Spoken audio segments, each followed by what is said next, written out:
the School After Hours podcast, where we talk about all things related to out of school time programming and education.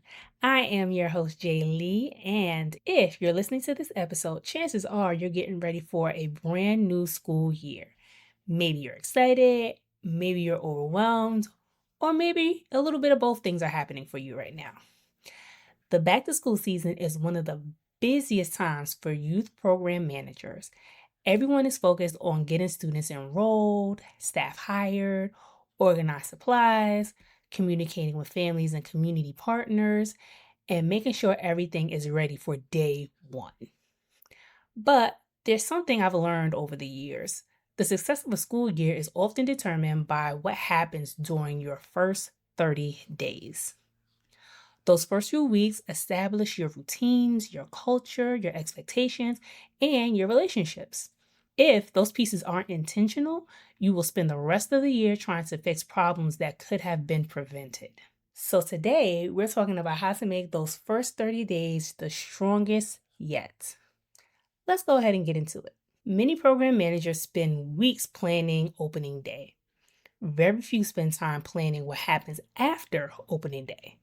The first month is where students decide, do I feel safe here? Do I belong? Are the adults trustworthy? Is their program fun? And do I want to keep coming? Staff are also asking similar questions like, do I know what's expected? Do I feel supported? Can I handle this job? Is leadership organized? And families, believe it or not, are doing the same thing. Families are also evaluating your program too. They're watching communications, they're paying attention to consistency, they're deciding whether they made the right choice. That's why the first 30 days aren't just about getting through. They're about building confidence with every group you serve. When you intentionally design those weeks, everything else becomes easy. So I'm going to share with you 5 areas every program manager should focus on in the first 30 days. Let's start with relationship building and rule setting. The first week of programming is a great time to build relationships with the youth you are serving because it allows you and your staff to learn about the young people that you're with and their interests, as well as build community while setting expectations. In those first couple of days, they'll remember how you made them feel and determine if this is a place they want to come back to. So take time to learn names, ask questions, celebrate personalities, create opportunities for them to get to learn and grow with one another.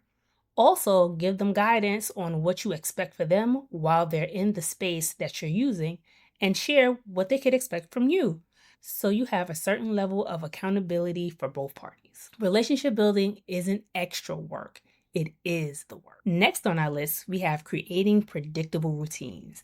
As you know, chaos can create a lot of unnecessary stress, but consistency in your program shows confidence in the work that you do.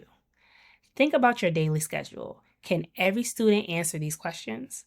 What happens when I arrive? What's expected of me during transitions? Where do I go if I need help? How do activities work? And how does dismissal happen? The smoother your routines become in these areas, the less time you spend managing behavior. Now, let's talk about staff support. Staff support is crucial in these first 30 days. It's important to meet with staff regularly to address any issues they may have while they're adjusting to the new environment and the position that they're in. When you meet with staff, ask what feels easy to them. Also throw in your conversation what's challenging to them in a positive way and a negative way. As they're giving you the positive and the negatives, make sure that you're providing quick feedback so they know what to do next and they're not left in limbo. And recognize the small wins. Sometimes it feels like there's a mountain of things going on, but if you help them recognize their small wins, it gives them the courage to keep on going. Many managers only have conversations with their staff when something goes wrong. Don't let that be your leadership style. Remember, your staff doesn't need perfection, but they do need guidance in your leadership. Another key factor in programming is communication. Communication is key to any good relationship. That's why it's important to communicate with families early and often. Families appreciate communication even when nothing major is happening. To keep them engaged in the program, send weekly updates so they know what's coming up and how they can participate. Share photos when appropriate. Celebrate students' achievements as well when you communicate with them. Let families know what students are up to and what they're learning so they feel part of the program culture. When families feel informed, trust grows, and trust makes difficult conversations much easier later on. Last but not least, as leaders, make sure that you are evaluating as you go. One mistake I see over and over are managers waiting until October or November before asking what's working and what's not. Instead, evaluate weekly. Ask yourself, are routines working? Are students engaged? Are staff confident? Are families responding? And what needs adjusting now? Small improvements every week prevent major problems later. If today's episode made you realize that your first month deserves more planning than you've been giving it, I want to personally invite you to join me for my upcoming workshop, The First 30 Days Blueprint. This isn't another workshop full of theories. It's designed specifically for youth program managers who want to start the school year organized, confident, and prepared. In our interactive session, we'll build your first 30-day action plan together.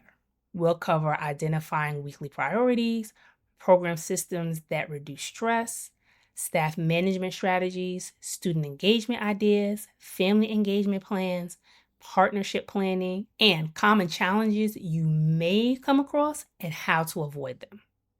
By the end of the workshop, you'll leave with a clear roadmap instead of trying to figure everything out as you go. Whether this is your first year leading a program or you've been doing this for a very long time, having a structural plan can save you countless hours and headaches. If you're ready to stop reacting to problems and start leading with intention, I'd love to have you there. Well, everyone, that brings us to the end of our show. If you liked what you heard and you enjoyed our conversation, make sure that you're following us on YouTube, but also hit that like button so we know what you are enjoying. You can also find us on other podcast platforms like Apple Podcasts, Spotify, and Google Podcasts if you want to listen to our audio version as well. To get more behind the scenes stuff, make sure that you're following us on our social media accounts, Instagram and Facebook at School After Hours. Well, that's all I have for today. In the words of Mr. Arthur Ashe, start where you are, use what you have, do what you can. Until next time, y'all. Bye-bye.